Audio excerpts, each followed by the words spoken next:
is the guitar that belongs to David. I'll get it back to the camera there. I don't trust the glue. It is Gorilla, but it's Gorilla wood glue. The other one turned into hard rock and you had to file, which was excellent. This one is not like that. This one says temperature should be above 55 degrees Fahrenheit before finishing sand surfaces to minimize glue exposure. What I did is just clean it out with a knife, both sides of the neck, so it would join. Not recommended for structural or load-bearing applications, and not for continuous submersion or below waterline use. Well, understandable. So what I did was, once it cured for 24 hours, it's pretty good. I got it down to the surface. I don't know if you saw that. There you go. I have to stand behind the camera. All right, and this side. All right. Now what I did, I told you about on the last clip of this, that he's going to put a button anyway for your strap button. So I did that. I should put some extra light on. That's sort of necessary.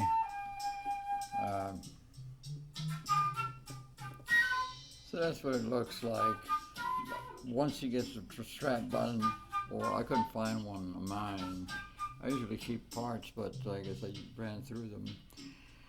Now, since it can't handle load-bearing applications, the strings are load-bearing, I put a long screw this away, like that.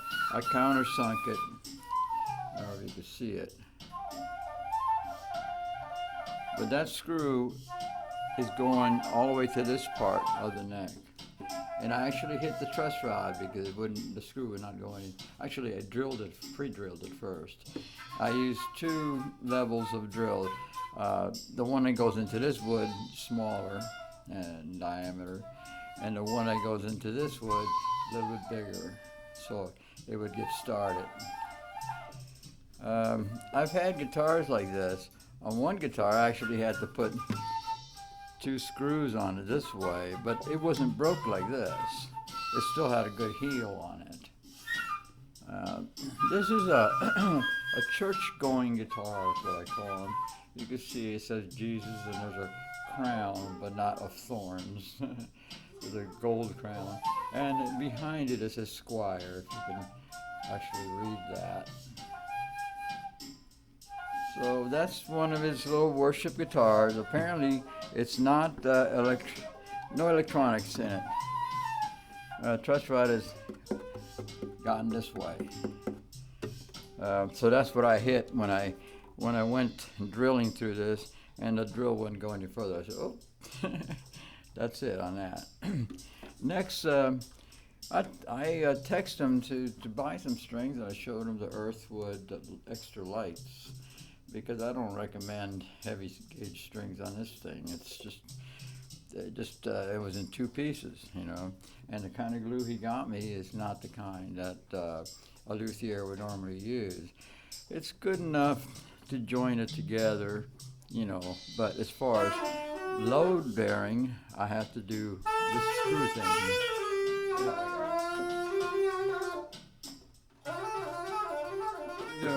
Woodwinds there back in the background. So once I got to get a strap button, because that is horrible for playing billy. It just sticks into your palm, So it's got to be a strap button. But since I don't have one, he's gonna have to get one from Guitar Center. And basically that on this guitar. This is pure acoustical work. I couldn't get some of the. Somebody tried to get glue it together. It seems like it has some sort of crack or something, and there's glue on there. It might not be a crack. It might just be glue. It just looks that way. I don't know if you can see that on the mouth of the guitar. And you know, like I was saying, I normally work on electric guitars, but I don't know what's going on that I'm getting all these an avalanche of acoustic guitars to repair, and my dad, watching my dad all that time when I was a little kid, somehow that information stuck with me. I do have his bloodline, and actually it goes back, his grandfathers and stuff, you know, so the Burgos family is kind of like known for that. Mount Nabo is the town in Puerto Rico where they're from, my dad's from. So, you know, if it's coming my way, then, you know, it's my duty to go ahead and try to salvage these guitars. So this one here is the worst so far. I had, the neck of it was in my left hand, and the body of it in my right hand. When I got it, the strings were on it, still attached. So I broke it and just put it in a case, just as it was. And it's kind of funny because it looked like, wow, man, this thing was demolished by a Mack truck or something. That's sort of like what it looked like. Next, I'll get some strings. I'll probably just put one of mine. I do have some backup strings for acoustics. It's mainly for Lunita Mi Corazon, but I buy her strings regularly. I buy all the girls their strings, you know, and it's kind of like what you have to do if you want to keep continuing on, you know, playing and stuff. And I do own the 3 vibrato guitars and Les Paul type guitar and Lunita, one acoustic now. I used to have 2. I used to have a Taylor too. But I gave it away to the pastor's wife. I just felt so bad about, you know, because I was used to listening to her play and sing, and that carving is what she had. It's such great action, you know. That's what she got used to, and then she borrowed other guitars, and so I knew my Taylor was in that realm of low action. Oh, jazz, set for jazz. That's what I used it for. I call her Miss Taylor. You know, she all she did really, she wanted to do just jazz. You know. Sometimes I get her to do some, you know,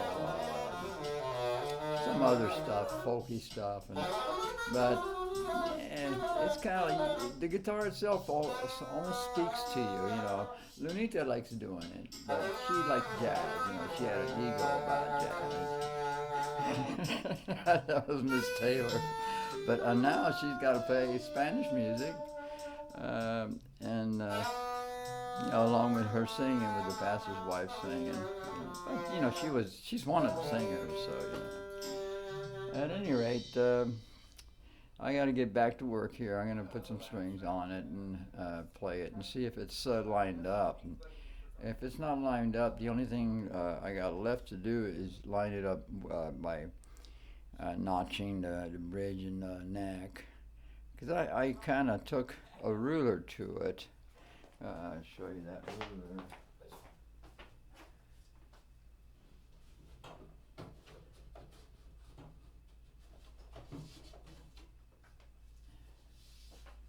Basically, to see how straight the neck was, and I use it. You don't do it this way because it bends. You do it on this way because it's stiffer, and it's straight. You know, you look at it, it's straight. So, but you know, you can't trust that. Yeah.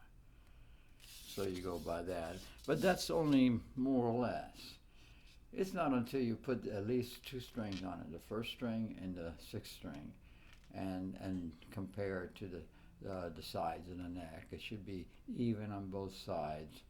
maybe a tiny little bit more room on the bass side, the wound side, because it moves more. But you can eye it and come very close to what it should be. So, gotta get back to work. God bless.